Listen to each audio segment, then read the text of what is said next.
And looking at these two compositions, I think that it is extremely one-sided. Yeah, well, when it comes to power, when it comes to cohesiveness, you go to Nongshim, right? Like the top side is insane. You have great engage. You have good. Yeah, so Lands, I think, tried to sneak it.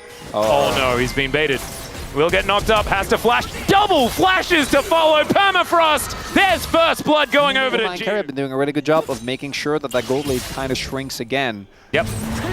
Oh, here's the on-horn. Everyone's flashing in, and Ona just going to put a stick into the... Some would argue is the most important stat in League of Legends. Mm-hmm. Oh, that's right. W used. Yeah, Gideon looking for the angle here, and he should be able to find it. There's the permafrost, there's the ulti, and holding people in place is something that Sejuani is pretty good at. No flash available. The equalizer was probably unnecessary, but it looked very, very cool.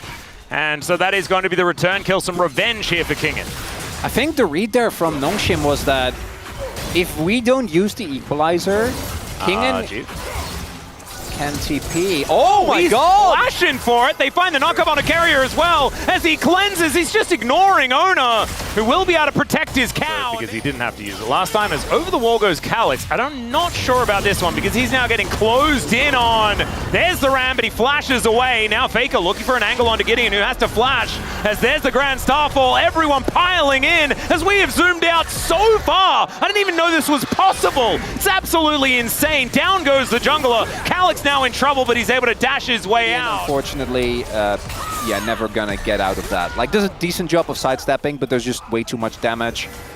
In the meantime, gold advantage. Calix. Off the back end of that players. Yeah, Calix is going to try and unbind the soul as best he can. Great knockup as the ulti comes through as well. Calix actually managing to do pretty well in the fight, but still, Faker. Even though a lot of the characters are melee, you do have a lot of effective range. As Doran. Doran, I don't know. Okay, it's going to be a 2v2. They get the knockup. Bouncy castle here for Kingen, but the equalizer was doing so much work. The flash comes down, and Calix just picks up. Doesn't manage to get the cannon. I'm pretty sure. That was a bit sad. Yeah. Finished off by the turret. T1 is kind of just playing for vibes. They are kind of playing, but the vibes are really important because after this match, they head off to Road to MSI looking to win a best of 5 against maybe even this team.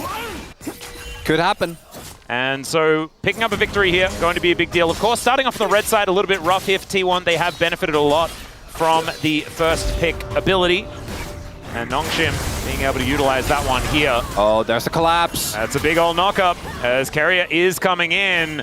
They're looking for an angle, and they want to get both of them. There is the ulti to come out. The ult comes through as well from Calix, who looks to unbind the soul, and he's just dead. Last hit by the Shuriken. That is deadly. And now the Rift Herald is just going to pop down for fun. Poke style comp. Whoa, there's a flash over the grand entrance. Headbutt is going to go towards Faker, as now Jiu getting stunned up.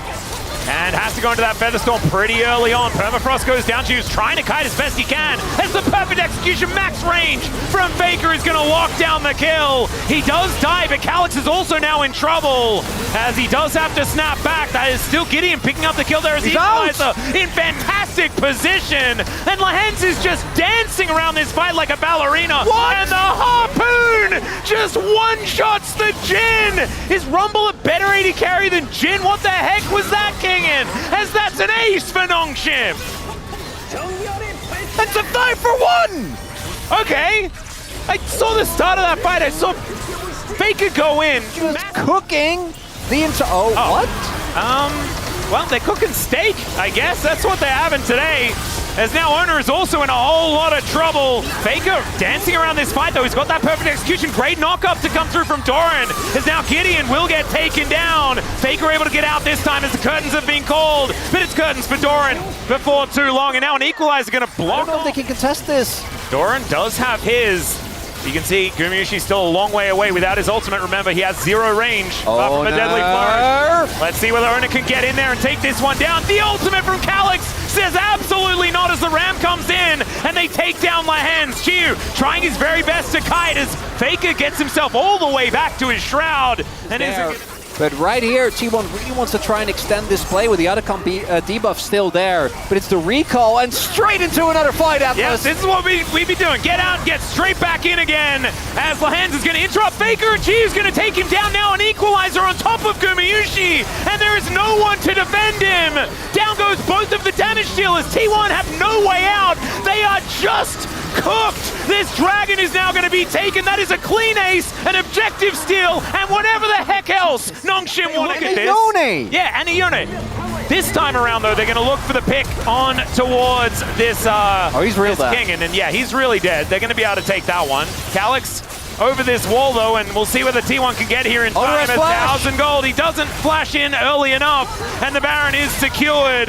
There's a Glacial Prison as well, as Gideon just trying to get himself out of there. Nongshim wanting to protect the Barons, and Ona is in so much trouble. They dive on top of Faker. He's knocked up forever, and they still don't have damage, ladies and gentlemen. Gumayushi gonna have to be chased out of this one, and we'll see whether he's gonna survive. The permafrost is in range, and it in fact just last hits him. They will trade their walking barbecue for a Baron and then just kill them anyway. That's a fourth amazing deal for Nongshim. They just keep stringing these together. It's extraordinary. Well, hands for Otacon, great deal. 1 for 5, wonderful. 5 for 0, I thought it didn't get better. Well, there's a dragon as well. This first game is looking like the T1 draft not working out, but there is a good amount of power picks that I am worried that have already been taken away, right? Gumayushi's Jhin, I think, has been by far his best champion. That already off the table, and him not having the best performance on it, not a great sign. Yep. And also being able to pick Rakan in a game 1 and not having it get punished by things like Poppy and the Taliyah is kind of huge as well.